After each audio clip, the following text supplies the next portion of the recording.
Kalau madzhab Syafi'iyah, kalau sudah biasanya 7 hari 1 kali menstruasi bisa dijadikan sebagai patokan. Berarti untuk berikutnya harus 7 hari. Di atas 7 hari berarti istihadho. Di dalam bulan suci Ramadan, bahwasannya Allah membuka pintu berkah dan rahmatnya dengan yang pertama meningkatkan sisi kesolihan spiritual individual, yang kedua adalah meningkatkan sisi kesolihan sosial. Sedangkan bagaimana dengan yang menstruasi? Ada sisi kesolihan sosial atau hablum minan nas. Dia bisa apa? Beramal, bersedekah, berbuat baik. Harus diperiksa. Pada kubulnya diperiksa dulu apakah sudah masih berwarna atau sudah bersih. Nah, bersih berarti tandanya menstruasinya sudah selesai. Maka dia wajib segera bersuci. Karena apa? Ada kewajiban sholat.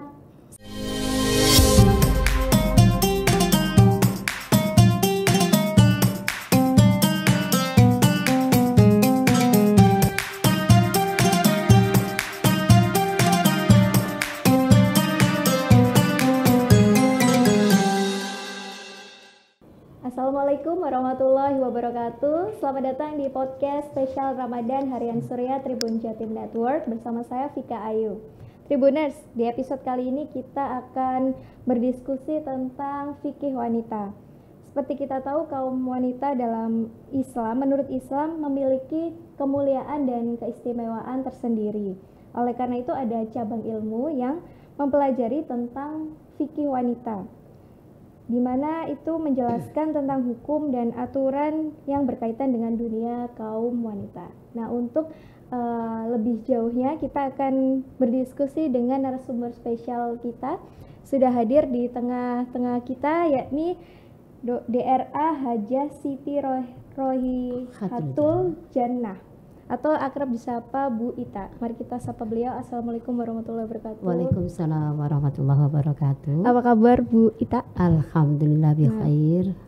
Bu Ita ini merupakan guru di SMP Al-Falah Delta Sari. Bu Ita, terima kasih atas kesediaannya sudah hadir di Harian Surya pada hari ini. Sama-sama. Ini Bu, seperti yang sudah saya bahas tadi ya Bu, mengapa sih Bu kok penting begitu ya belajar tentang fikih wanita? Iya, pentingnya belajar fikih wanita, terutama untuk anak-anak kita yang sudah menginjak remaja, karena ini merupakan pondasi ya, sebagai dasar bahwasanya seseorang mengarah kepada yang holik, kepada Allah. Kaitannya dengan apa? Kaitannya dengan bersuci. Nah, kaitannya dengan bersuci ini sebenarnya innallaha yuhibbut tawwabina wa yuhibbul mutatahhirin.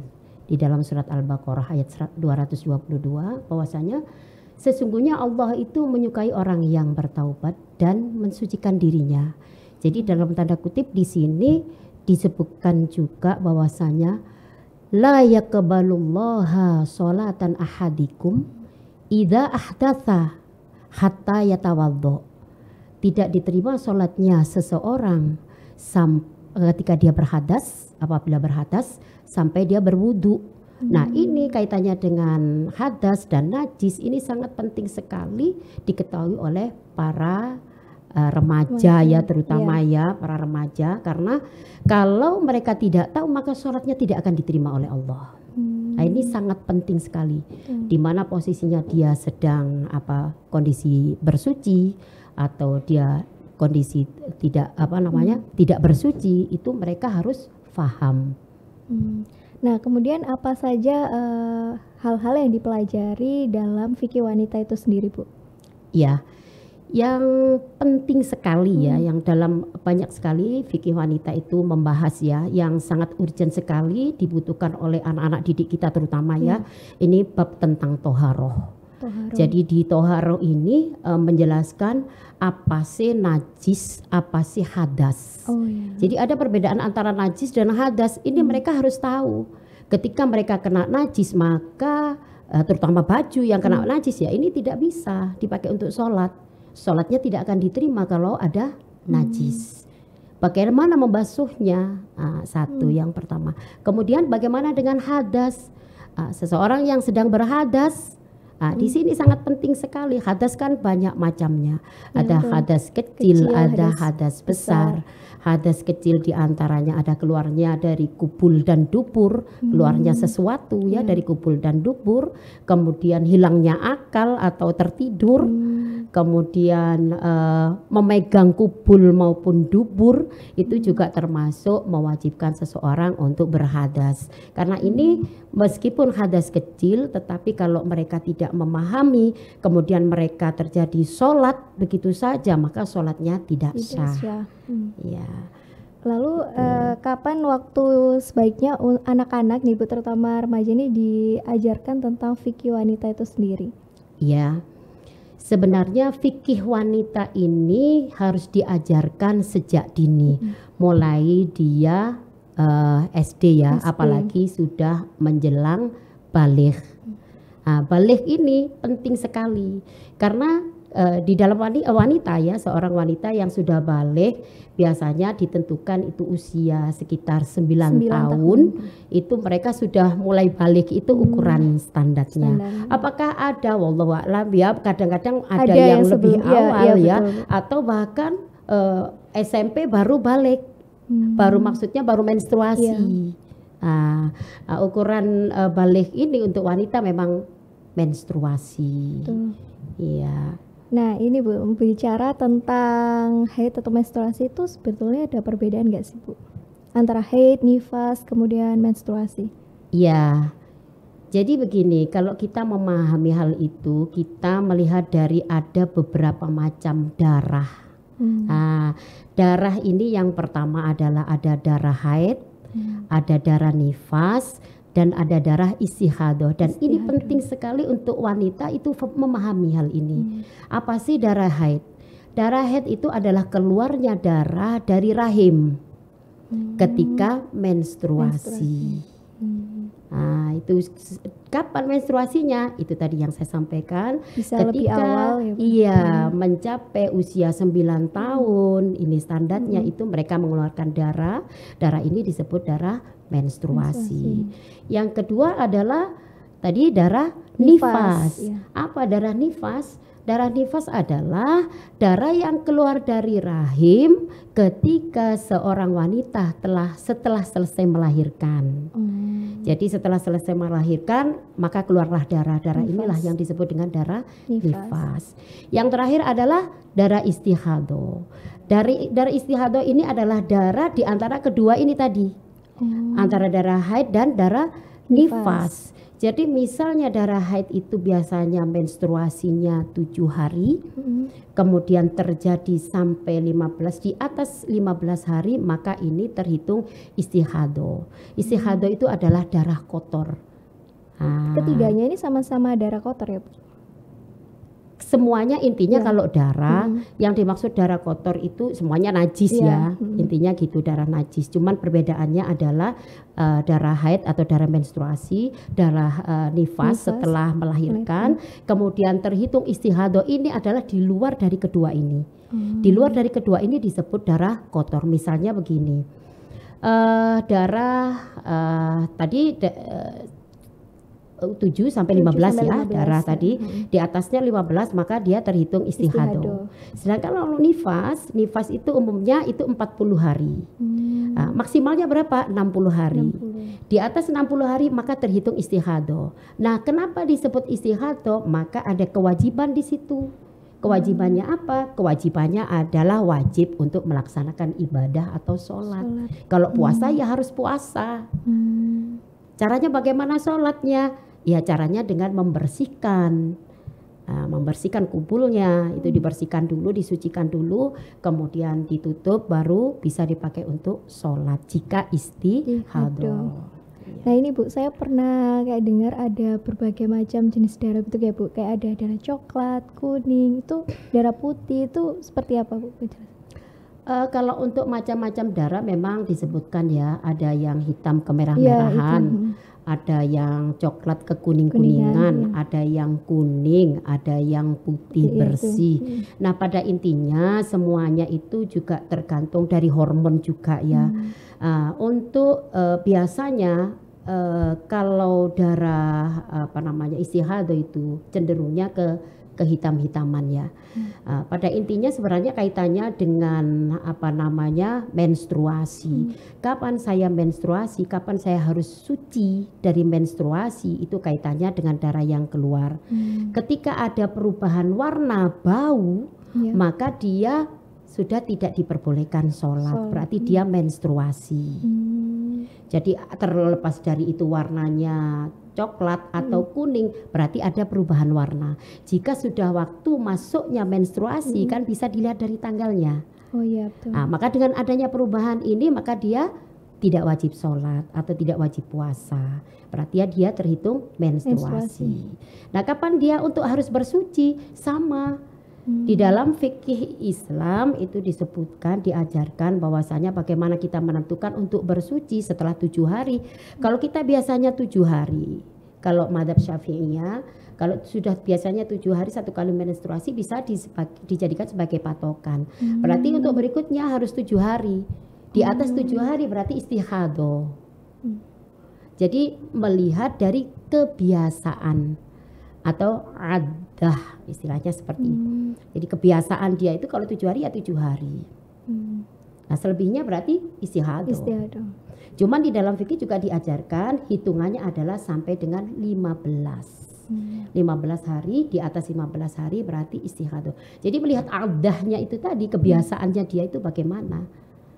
Ya, seperti itu. Nah, berbicara tentang masih menstruasi ya Bu. Nah, bagaimana apa yang harus dilakukan perempuan ketika menstruasi? Maksudnya kalau dikaitkan dengan Ramadan gitu Bu, berarti kan harus mengganti puasanya di lain hari. Bagaimana kalau ini Bu, membaca Al-Quran, apakah boleh, atau misalkan kalau berdoa itu apakah tetap boleh dilakukan dalam keadaan menstruasi?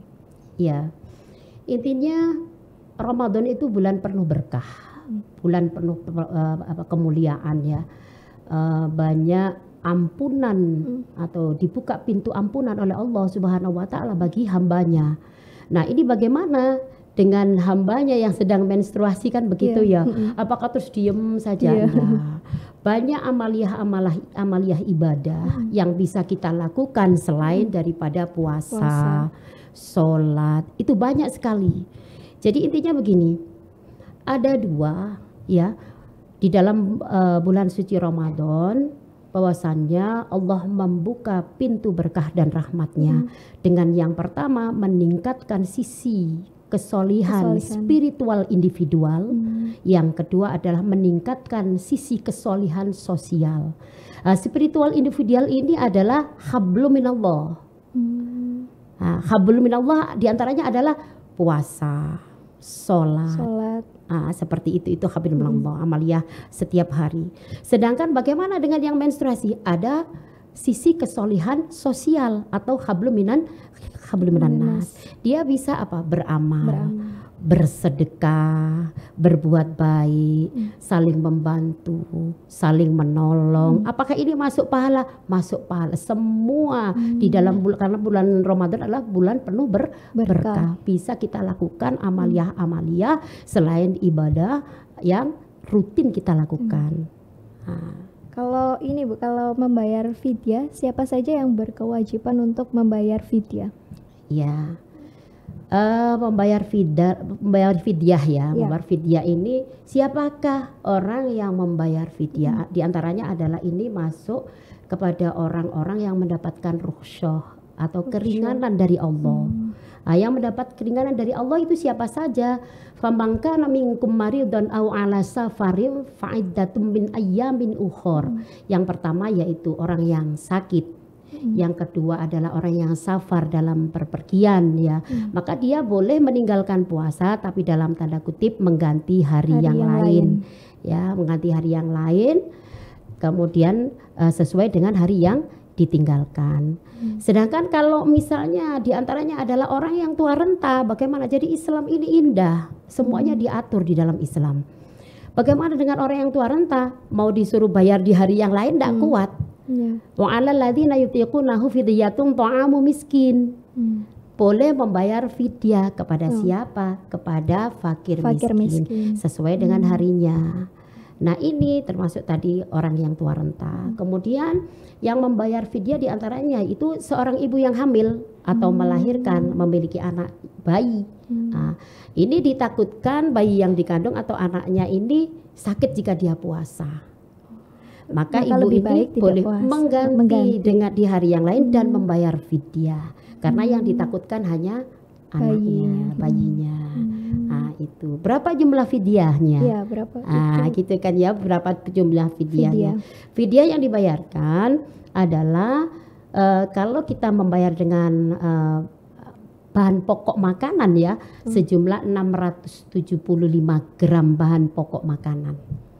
Apakah boleh memberikan mateng? Boleh. Kalau dalam bentuk uang boleh. Boleh. Dalam bentuk uang boleh sesuai dengan kurs harga bahan pokok. Misalnya bahan pokoknya beras 1 kilonya berapa misalnya, nanti bisa dikuruskan sesuai dengan jumlah. Iya. Nah ini Bu, ini ada saya pertanyaan ini ya, mungkin juga pertanyaan pribadi ya Bu. Contoh kasusnya Bu, seorang wanita itu Bu ya, saat itu dia masih menjalankan puasa. Nah tapi ternyata Bu, kayak mendekati menjelang maghrib dia itu ternyata mengalami haid. Nah itu hukumnya seperti apa Bu? Apakah dia sebaiknya tetap melanjutkan atau langsung seketika tidak berpuasa? Iya. Ya itu. Betul. Tanda-tanda seseorang yang menstruasi kan keluarnya darah. Ya. Nah, di antara keluar darah ini menyebabkan gugurnya suatu kewajiban dari orang yang menstruasi. Di antaranya adalah sholat, puasa. Nah, begitu keluar darah sebelum masuknya berbuka, sebelum berarti ini belum masuk buka, maka dia punya hutang 1. Sama dengan seperti itu, mengganti di hari yang lain. Meskipun itu kayak tinggal berapa menit lagi tetap ya Bu. Tapi kalau sudah keluar menstruasi, ya itu berarti dia gugur kewajibannya berpuasa, maka dia mengganti di hari yang lain. Tidak peduli juga apa Bu, maksudnya walaupun ada bercak sedikit atau banyak ya Bu, tetap ya Bu. Ini karena ini syariat ya, jadi hukum tetap kita menjalankan hukum sesuai dengan yang sudah diatur ya. Jadi ada tanda-tanda menstruasi seperti yang saya sampaikan tadi. Tanda-tanda menstruasi diantaranya adalah bercak ya. Jadi adanya perubahan warna, perubahan bau. Ketika itu memang sudah waktu masuknya menstruasi, maka ini hukumnya dia dihukumi sudah menstruasi, masuk di menstruasi. Iya. Nah, kemudian nanti kita tunggu lagi sampai 24 jam. Ya. Jadi kalau sudah menstruasi terus berikutnya terus kok enggak keluar lagi kan begitu ya, biasanya wanita kan mengalami hal-hal seperti itu ya. Loh kok enggak keluar lagi. Nah, ini ada hukum yang mengatur bahwasanya ditunggu sampai 1 kali 24 jam. Jadi 1 hari ditunggu dulu. Kalau memang tidak keluar maka dia suci. Melanjutkan besoknya boleh berpuasa lagi. Seperti itu ya. Jadi ditunggu dulu.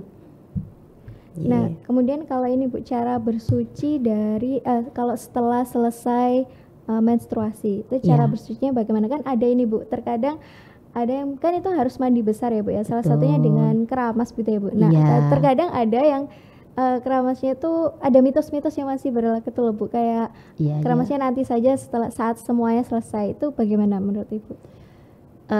Jadi begini, sebaiknya menyegerakan bersuci. Menyegerakan bersuci karena apa? Karena ada kewajiban bagi seorang muslim maupun muslimah, yaitu diantaranya adalah sholat. Nah kalau dia tidak menyegerakan berarti ada sholat yang ditinggalkan nantinya. Jadi harus disegerakan. Kalau memang sekarang dilihat bagaimana supaya tahu kita, oh ini sudah suci atau belum, maka bisa diambil tisu atau kapas, harus diperiksa. Pada kubulnya diperiksa dulu apakah sudah masih berwarna atau sudah bersih. Nah bersih berarti tandanya menstruasinya sudah selesai. Maka dia wajib segera bersuci. Karena apa? Ada kewajiban sholat sebagai seorang muslimah. Itu ya. Nah, ini masih tentang tema kita ya Bu, tentang fikih wanita. Nah, kalau tadi kan perlu diajarkan kepada remaja-remaja wanita, pada perempuan, betul. Apakah kalau dari sudut laki-laki itu juga perlu Bu diberikan pemahaman tentang hal ini? Ya, fikih wanita memang pusat fikihnya itu khusus wanita. Cuman kalau di sekolah sepanjang itu berkaitan dan memang harus dipahamkan kepada semuanya, karena nantinya seorang laki-laki yang kita tidak ajarkan itu mereka tidak paham, karena mereka nantinya juga akan memiliki seorang istri. Jadi paling tidak sebagai pengetahuan, sebagai bekal pengetahuan dia untuk melanjutkan hidupnya besoknya ketika berumah tangga, memiliki seorang istri atau anak. Jadi seorang bapak juga harus paham, seorang laki-laki juga harus paham untuk saling mengingatkan. Ketika putrinya ini tadi, loh kok tidak sholat-sholat, kenapa kok tidak sholat-sholat, masih nanti dulu. Nah ini kewajiban seorang orang tua ya, kewajiban orang tua untuk mengingatkan. Nah ini kalau seorang laki-laki juga tidak paham kan akhirnya putus. Jadi hanya sebagai pengetahuan, iya, sebagai bekal pengetahuan untuk saling mengingatkan di dalam sebuah keluarga nantinya. Baik, terima kasih Bu Ita. Ya. Tribuners, yang bisa saya simpulkan dari diskusi kita pada siang hari ini bahwa memang ya Bu, kalau ada perbedaan terkait haid, nifas dan istihadah, nah itu penting untuk diketahui oleh para wanita dan juga untuk para laki-laki sebagai pengetahuan. Dan kaitannya dengan Ramadan, maka wanita itu boleh tidak berpuasa kalau saat menstruasi itu tadi, tapi jika lo sudah selesai alangkah memang baiknya disegerakan untuk bersuci dan segera melakukan kewajiban seperti sholat, puasa dan sebagainya. Tribuners, terima kasih telah mendengarkan podcast kami. Semoga hal-hal positif bisa kalian ambil, dan terima kasih Bu Ita atas kehadirannya. Sampai bertemu di podcast kami selanjutnya. Assalamualaikum warahmatullahi wabarakatuh. Waalaikumsalam warahmatullahi wabarakatuh.